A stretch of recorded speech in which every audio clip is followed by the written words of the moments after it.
Nama saya Najwa Syaibah Ahmadiyah dari program studi Ilmu Al-Quran dan Tafsir. Di sini saya akan melakukan wawancara terhadap ibu saya, yaitu melalui via WhatsApp atau online, di mana digunakan untuk tugas akhir atau tugas UAS mata kuliah kewirausahaan yang diambil oleh Bapak Turjanul. Oke, Assalamualaikum warahmatullahi wabarakatuh. Waalaikumsalam warahmatullahi wabarakatuh. Umi, gimana keadaannya? Alhamdulillah sehat walafiat. Umi sebelumnya dapat salam dari Bapak dosen, yaitu Bapak Turjangun. Semoga Umi dan kita sekeluarga selalu sehat, dimudahkan rezekinya, serta berkah dan selamat dunia akhirat. Amin ya robbal alamin. Salam kembali ya. Waalaikumsalam.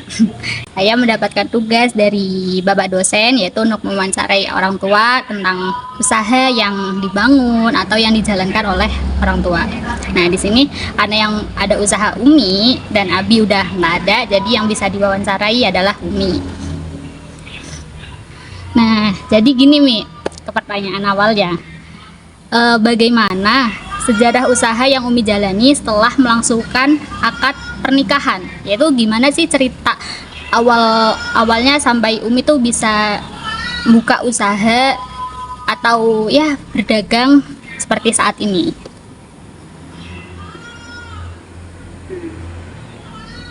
Tadi berarti di ini. Abi bukan ini. Tadinya kan Umi kan diam di rumah ya. Abi kan apa desain kan kerja.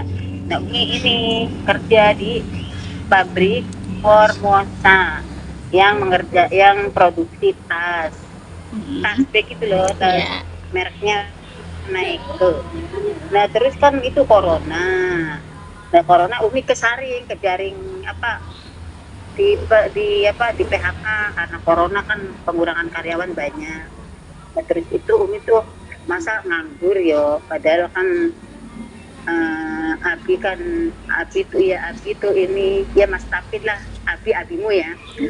Kalau Umi kan bilangnya berarti Mas Tapit, kalau ntar bapak guru ngomong resign gimana, anak-anak kan pada sekolah.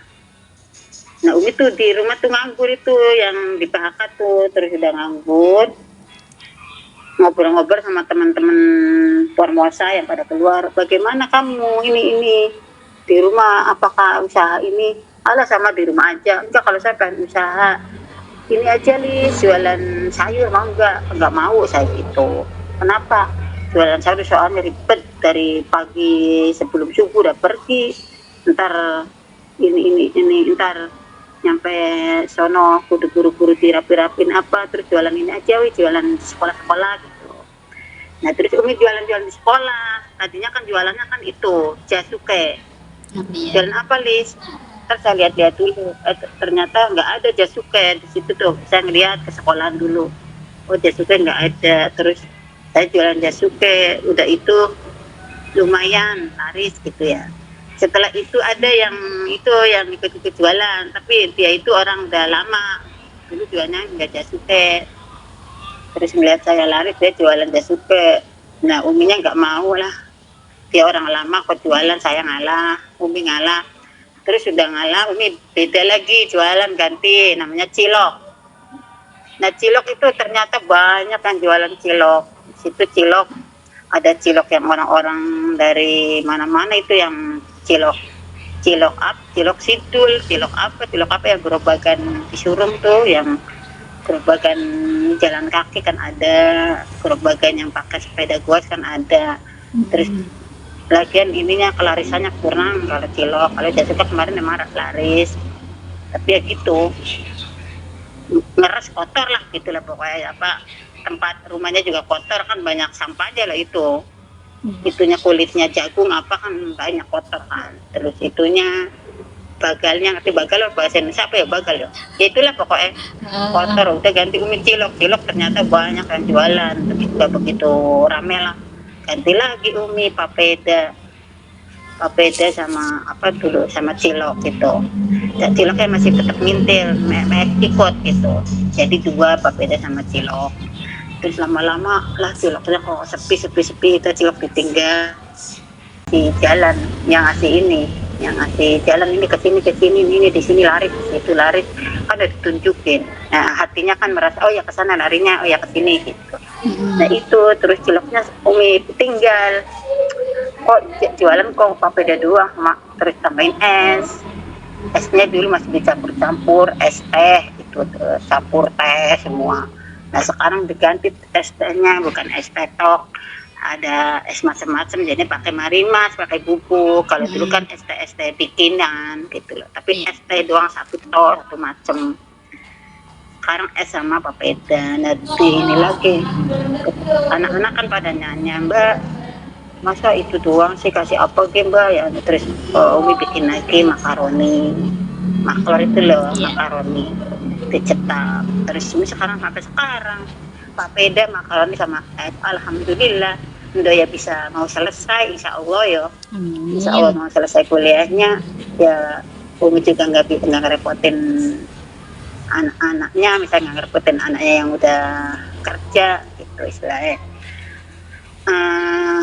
Kalau Mas Adi kan istilahnya belum begitu dewasa, walaupun dia kan tinggal jalanin, ada yang punya abis semua kan, tinggal jalanin. Tapi gimana ya, Uminya enggak lah ya, yang pentingnya Umi ya bisa buat sehari-hari, bisa ngongkosin Indo buat kuliah, buat ngaji. Kalau besok kayak insya Allah yang ngaji toh, insya Allah ya tuh ya, teruskan, jangan sampai tujukan sama orang-orang gitu loh. Itu aja udah, apalagi Gini, apa sih itu, motivasi? dari pertamanya begitu ya. Ya, nah ini apa motivasi Umi yang buat Umi itu tetap semangat dalam membangun dan menjalankan usaha ini, walaupun itu dalam keadaan capek atau sedang lagi ada masalah gitu. Oh ya tetap semangat, hidup kudu semangat. Hidup itu kalau dinikmati, disyukuri, semangat itu pasti akan bahagia. Bahagia itu bukan karena duit banyak itu bahagia, mobil mewah itu bahagia, enggak. Kalau menurut Umi, kalau kita semangat, hidup semangat, melihat oh ya anak-anak saya dua harus begini-begini, melihat itu terus dijalanin. Kalau nggak dijalanin, semangat nggak dijalanin ya percuma, nggak dapat apa-apa, dapatnya ngelamun doang, berhayal. Ini kan semangat dijalanin dan kita bersyukur, itu pasti akan bahagia ya, terutama ya anak-anak itu. Jadinya semangat sama dijalanin itu berarti apa, kayak ibadah lah, itulah kewajiban itu ibadah. Kewajibannya kan ibadah, berarti kan itu namanya ibadah juga. Ibadah kan bukan untuk sholat, puasa doang, bukan loh. Ya itu juga ibadah, tapi mencari nafkah kan sama ibadah, ya Ra? Ya enggak? Ya, Gitu, yang bikin semangatnya sama anak-anaknya, sama berdoa, itu kan kewajiban manusia. Manusia itu yang kan berdoa sama usaha, ikhtiar namanya. Nah, ini kan Allah kan yang ini, yang memberi jalan. Sebenarnya di hati kan ada, nah, kamu ke sana no, Lis, kamu di sana Lis, ke Wonosekar Lis, di sana ramai ada ini. Orang di situ ada perasaan kan, hati kan ada yang nganter gitu loh. Di Wonosekar sana, di Sumberjo sana. Di Sumberjo udah misalnya kayak gitu sepi, udah di sana aja, di mana di Margahayu begitu. Kayaknya ada yang bisikan, ada yang bisik gitu. Ya itu kan istilahnya kan kita kan harus percaya bahwa Allah yang ngasih gitu, yang ngasih jalan. Semangat, pokoknya semangat jangan semangat doang, semangat ya dijalanin, dikerjakan, terus udah itu bersyukur, ntar kita akan bahagia. Gitu ya. ya tantangan paling berat yang pernah Umi hadapin, baik itu dalam usaha ataupun dalam keluarga. Dan keluarga ya, abimu meninggal itu tantangan berat. Umi apa dia itu kaget plek. Biasanya jadi ratu istilahnya, diem di rumah gitu loh. Diem di rumah, ngerjain yang di rumah, tinggal terima gitu. Sekarang ya kontang panting nyari istilahnya nyari kasarnya jadi nyari duit gitu ya, padahal ya nggak boleh ya, istilahnya nyari ya gimana ya, orang kebutuhan ya, nyari gitu buat rezeki. Kan bukan duit doang semuanya, rezeki kesehatan apa rezeki, tapi kan istilahnya kan duit emang bukan segalanya, tapi segalanya itu kan pakai duit gitu loh. Jadi nyari duit itu tantangan keluarga. Terus yang ini yang jualan, namanya kita kan, tapi kalau kita jualan kan ada, Umi udah jualan ini disuruh tiru, ada yang meniru ini ya aja tetap di situ. Tapi kadang kan namanya orang itu kok larisan sono yo, padahal kan saya di luar sini gitu. Terus itu yang pertama gitu, tapi yang nggak boleh saingan, biasa aja gitu, nggak boleh. Umi ya nggak saingan ya, cuma tantangannya itu nyari lagi, jangan di sini. Tadi misalnya di sekolah SD nyari, sekarang di MI, ke sana ke MI gitu. Terus itu yang pertama. Terus yang kedua, jalanan itu loh, kan jalanan kadang kan namanya orang jalan naik motor, ada yang rating ke kanan, beloknya ke kiri, itu mak-mak gitu. Terus Umi kadang ya kerincul dan dia jatuh gitu loh. Itu loh, jalanan itu kan kadang jatuh. Kan Umi pernah jatuh terjun di itu, di kali kan, pernah gitu. Tapi alhamdulillah gak apa-apa, cuma gigi doang ini gigi ini patah itu gara-gara jatuh itu, apa nyemplung ke, tapi yang nggak nyemplung sih, yang nyemplung jualannya doang, orangnya nggak gantung. Itu kedua.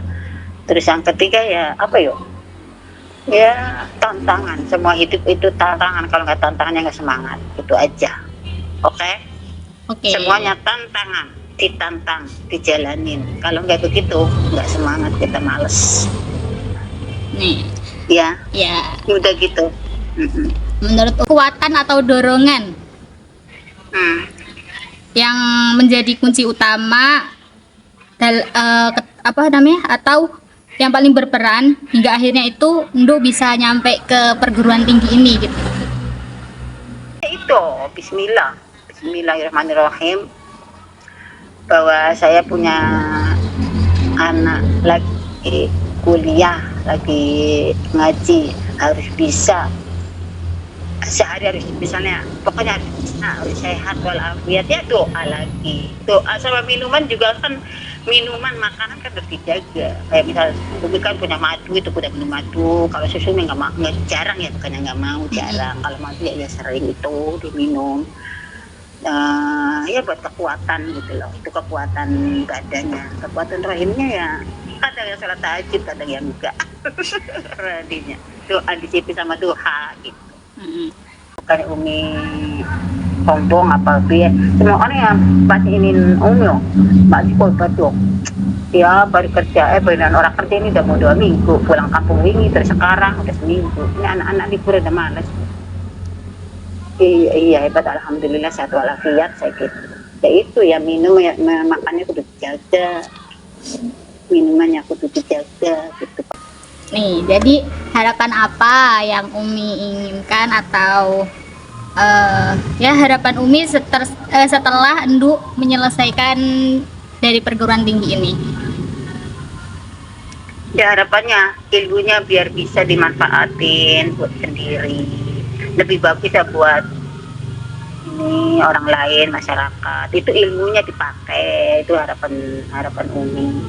Tapi kalau selanjutnya itu kan namanya IAT itu kan Al-Quran tafsir, berarti terjemah. Ini apa ini? Ilmu. Itu kan harusnya kan berarti menguasai ilmu Al-Quran tafsir, berarti harus, kalau harapan Umi harus hafal Quran gitu. Terus dia ntar jadinya bisa apa ya? Oh iya, ini artinya ini, karena udah sekolah udah kuliah di tafsir kemarin. Ya kan enak gitu loh kalau hafal Qurannya gitu. Ya harapannya ilmunya dimanfaatin, terutama untuk diri sendiri. Dimanfaatin jadi terjun ke masyarakat itu sesuai dengan ilmunya. Itu harapan ini. Ya. Itu harapannya. Pesannya yaitu belajar dan belajar, tidak bosan. Jangan bilang aku udah tua belajar malas. Ya belajar mengajar kan sama belajar. Ya. Ya udah Umi. Mulai hujan. Udah. Udah. Itu aja. Terima kasih Umi atas waktunya untuk meluangkan untuk Endu bisa wawancara Umi. Iya, alhamdulillah sama-sama. Terima kasih. Wassalamualaikum. Udah pandai ya wassalamualaikum. Udah. Mohon maaf Makasih banyak ya. Iya, sama-sama makasih. Semangat pokoknya. Salam buat itu dosennya. Jangan killer-killer. Nggak killer Umi dosennya. Ya, jangan killer-killer, nggak boleh. Jangan suka iniin mahasiswa-mahasiswi. Dipermudah lah. Ntar jadinya dimudahkan. Nggak killer kok, nggak killer. Jangan killer-killer Pak dosen. Dipermudahkan siswa-siswinya, mahasiswa-mahasiswinya supaya supaya dosen kalau jalanin hidup dipermudah oleh Allah Subhanahu wa taala. Seperti itu. Di-upload itu. Tapi kakaknya lagi dibagusin lagi. Udah ya. Assalamualaikum.